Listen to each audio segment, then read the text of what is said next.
Guys, back here again at the Whiskey Blendery with our guy Tim, man, who is the owner, founder, creator, inventor, barrel picker. Double Jeopardy is a bottle that you bottled 2 times now. 3. 3 times. Yeah. So the first one was this. Oh my God. And then the second one kind of looked like this, and it said opening statement right here. Yeah. This one says the jury. So this is the third one. 3 bottles. Now, let me ask you this: why would you, or why do people get into whiskey competition? Like, what's the benefit of it? Exposure. Yeah. So yeah, if you do well in the competition, then people start looking at you. People start wanting to buy your whiskey, and it gives you exposure to people that normally wouldn't take a chance on a bottle. But yeah, if it wins the highest awards, then it's like, well, I want to see if those judges know what they're talking about. So I'm going to buy it too. So go ahead and walk them through what you were looking for, why you bottled this, and why you knew it would be competitive. Yeah, so like I said, it's the third bottling, and sometimes people say the first one's better, sometimes people say the second one's better. I've had most people are saying the third one's better. I'm leaning towards the third. I really like the second one. I'm leaning towards the third one. But we're talking 5 years old, then it was 6 years old, now it's 7 years old, next year obviously 8. Yeah. So and I think, I don't know, I think 7 to 10 years is kind of the sweet spot on these, but we'll see. But yeah, I entered the competition on these just because they're so unique. It's something, we have the only barrels of them, and so if it does well. You got the barrels, they didn't have any information on it. Yeah, well, the information I have on it was that it was a blend of the high rye bourbon, so the 36% rye bourbon, and the 95% rye mash bills. Those were blended as they filled the barrels in the beginning of January of 2017. So they're filling barrels with 2 different distillates by accident. And so after they filled 50 barrels, then it's like, what are we doing here? We've got 2 different distillates that were filling the barrels, so they didn't know at what proportion. So that hurts, especially, around that time, people only were buying bourbon. So rye wasn't very popular. So now you have something, you can't call it a bourbon and you can't call it a rye. So now you just have to call it whiskey, because you don't, it has to be 51 corn to be bourbon, 51 rye to be rye, but they don't even know what's going on. They don't even know what it is. So now it's just called whiskey. So now it's even less desirable on paper, and most people buy a lot of barrels based on paper. They don't get to try them. So these were in a mix of like a sampler pack of things that I said, I'm interested in your weird stuff. Send me some samples of all your weird stuff.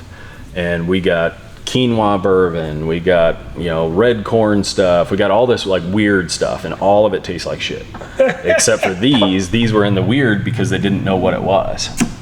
And these, like, I tried them when they were 3 years old, and they were outstanding, and they had just gotten re-barreled into a second brand new charred American white oak barrel. So it has had 2 level 4 char barrels. So when you hear the term double barrel, that's almost always in a used barrel, secondary cask. So then it's like, here we take this bourbon and finish it in a rye barrel, or finish it in whatever. And we do some of that stuff too, but this one was re-barreled in a brand new charred Speyside barrel, level 4 charred barrel. So this one's almost empty, but the color on this is so freaking dark because it's had 2 virgin barrels. And so we bought all 50 barrels, so you can only get them here, and nobody knows what the mash bill is, and so it can't be duplicated ever again. But it's good. I know it's good. I knew it was good at 3 years old, which it takes a lot for me to say a 3-year-old whiskey's good, and I was excited about these at 3 years old. So now this bottle's 7 years old, and so we bought all 50 barrels, and it is a very unique whiskey. It's got all the sweetness that you want, it's got the rye spice that you want, and it's got this like caramely vanilla, just really long finish. Like, you've bought like 6 bottles of it. Yeah, I've got quite a few of these. So let me just grab one more to be safe. But yeah, because it's unique, and so that's the kind of stuff that we'll send into the competitions. So last year we sent it into the San Francisco World Spirits Competition, which people would say that it's the most prestigious whiskey competition in the world. In San Francisco. In San Francisco. Interesting. Yep. Yeah. So I mean, people send Scotch from Scotland, and there's all these different categories, and it's a very large. I think there's close to 6,000 spirits that get sent in to be judged. And so a lot of drinking. Our first year, that's a cool judging job for a few days. What are we drinking today, guys? Yeah, but it won a gold medal in San Francisco, and then the New York International Spirits Competition, and we entered it there, and it also won gold medal there. So then this year we put it in, and it won gold medal again. So it's 3 for 3 on gold medals, and we should hear back in a couple weeks on New York for this year. So it could be 4 for 4. But we know it's good. But now it's kind of nice to have other people that are trying them blind, like kind of like how we drink our stuff blind to see which one's the best. Like they're doing that. They don't know what it is. They don't know the bottle name. Like they don't know anything. So they're just comparing it to all the other whiskeys, and then handing out awards based on that. So. Man. And people, that is, when I say some very good whiskey, that is some good whiskey. Now, objectively, that means the longer the whiskey sits in that barrel, the better it gets as well? Until it doesn't, yeah. So the goal is not to go get it out of the barrel that day. You go, damn. Yeah, so I think most of these are going to keep getting better. They're going to mature. They're going to mature in it, but at some point they're going to be over oaked, meaning like you're going to drink it and it's going to taste like you're drinking a campfire, or drinking like there's oak in the bottle almost. So you don't want that. Some people like it, but then it becomes more of like a novelty. Yeah. And but these are so good that even when they get over oaked or get too old, I think I'll be able to blend that back out of it. So then we'll take another barrel and blend something that doesn't have the too much oak on it, and then that lowers, like lower it back to where it's not off-putting. But is there anything specific that you look for when you are grabbing barrels as well? Because I know you source the barrels, and then you make this magic happen, and I tell you, it all's been magical for us. Is there something that you personally, is it your preference you go for, or do you go what you think like the collectives might like or enjoy? A little of both. So it just kind of depends, because sometimes I'll try something and it's so unique, and I know that it appeals to me, and I know it'll appeal to maybe 30% of the members here. Mm-hmm. So maybe we'll bottle it with the intent of like, hey, I got a special bottle that you're going to like, and give it a shot. Versus sometimes I'll have the mindset of like, wow, this is such an easy drinking whiskey, because a lot of people will come in here and, hey, let me, what do you have that's like just really smooth and easy to drink? Or so if people say that, then it's like, okay, well, they don't want the rye spice, they don't want an alcohol burn, they just want something that's easy drinking, that's flavorful, that maybe they can pick out some caramels and vanillas and some typical like bourbon profile, and that has a long flavorful finish. So that then. So we're always trying to check a few boxes as far as like who would drink this when they come in, because I want to have something for anybody that comes in, whether they say, hey, I normally drink Angel's Envy, or I normally drink this port finish, or whatever it is. We try to have something for them and say, hey, well, what do you think on this? And a lot of times they'll come in and they say, oh man, I only like this. And then by the time they leave, they're like, wow, I didn't know I actually like rye, or wow, I didn't know I like finished whiskey. You do a good job of filling in the gaps and bridging that, I don't want to call it confusion, but uncertainty. You're only certain about what you're certain about until you're certain, in the sense of trying new things. And I've told everybody around me to try new things. Yeah, well, we don't want to influence them when they're trying the stuff that they shouldn't like. Yeah. So we're just pouring them samples and asking for feedback, and then after we get feedback, then we'll tell them what it is, unless I want to keep taking them down the rabbit hole. And then it's like, wow, the last 3 that you said were your favorites, those were rye whiskey, and you came in here saying that you don't like rye.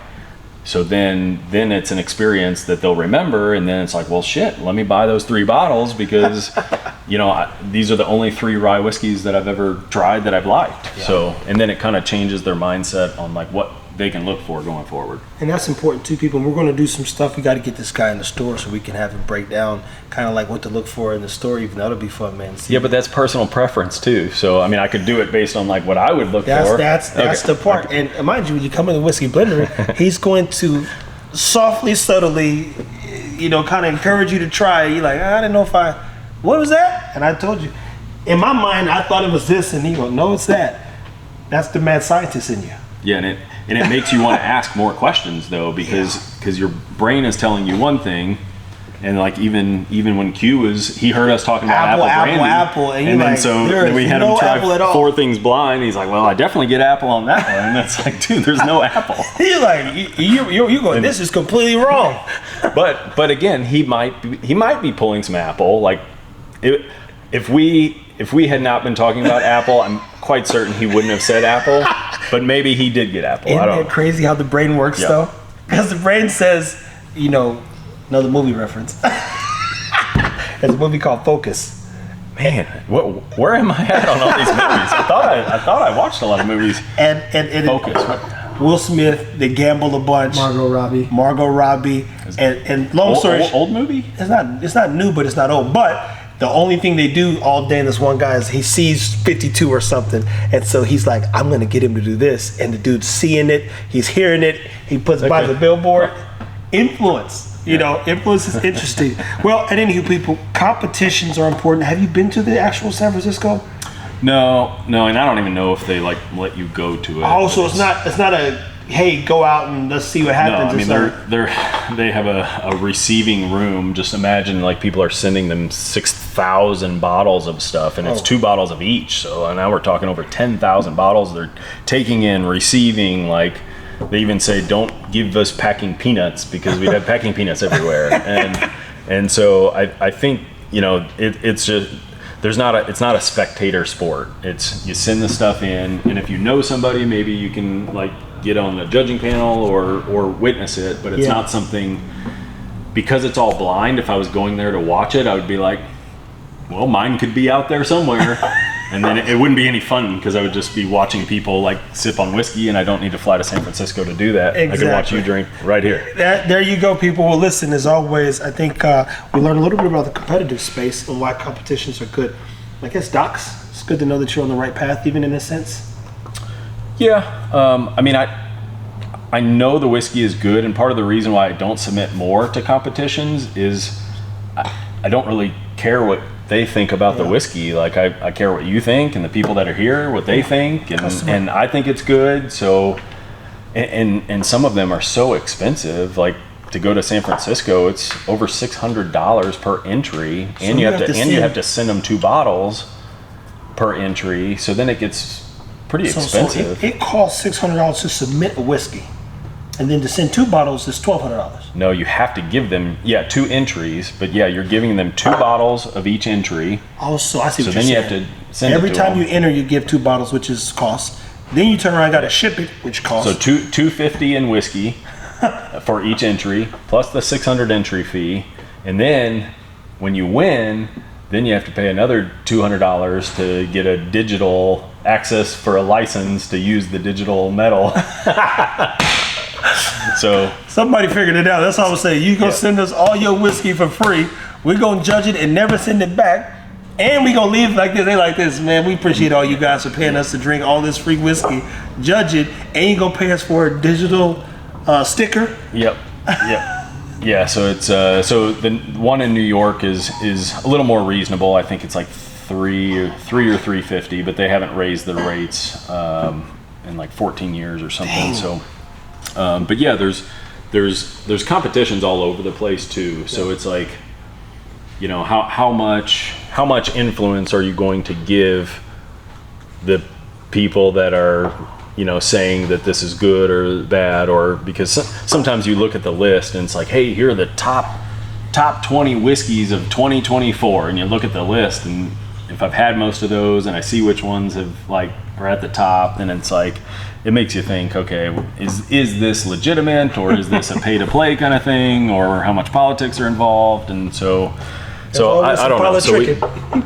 So we'll enter a few competitions throughout the year, just send in good bottles, and they usually do pretty well. And then that's it. We're not huge on just like, hey, everything we're going to enter the competitions, and hey, we're going to do this, because a lot of the stuff I don't want to lose 2 bottles. Like I might only have 75 bottles of this, and I don't want to give 3% away that somebody else could enjoy those. So I already know they're good. I don't need. It's more profitable than to be here, especially with the people that. Yeah, but it's not even about the profit margins. It's like there's only so many of these bottles. Like we sent in rustled feather, which I was like, man, I was on the fence to do that or not. I figured it would do well, and it did win a gold medal. But I only have maybe 6 bottles of that left, and I wanted to keep those for charities. And the last bottle brought $1,500 for a charity. Just one bottle? Yeah, just the one bottle, and that was before it won gold that it just won. But yeah, it's like, hey, we can do a lot of good with that. So that was potentially $3,000 that I took from a charity just to send in to then them tell me it's good, you know. So there's a balance there. Absolutely. So. Well, people, you learned a little bit more about the competition side. I just learned a lot. I had no clue it was all that. I mean, it makes sense, but it's kind of like, damn, they get to leave with 6,000 free bottles. Oh, it's a great deal for them. God, Lee, where did they put this whiskey? We're gonna make a whiskey movie next. Stay tuned, people. Robbing them jokers. Where the bottle?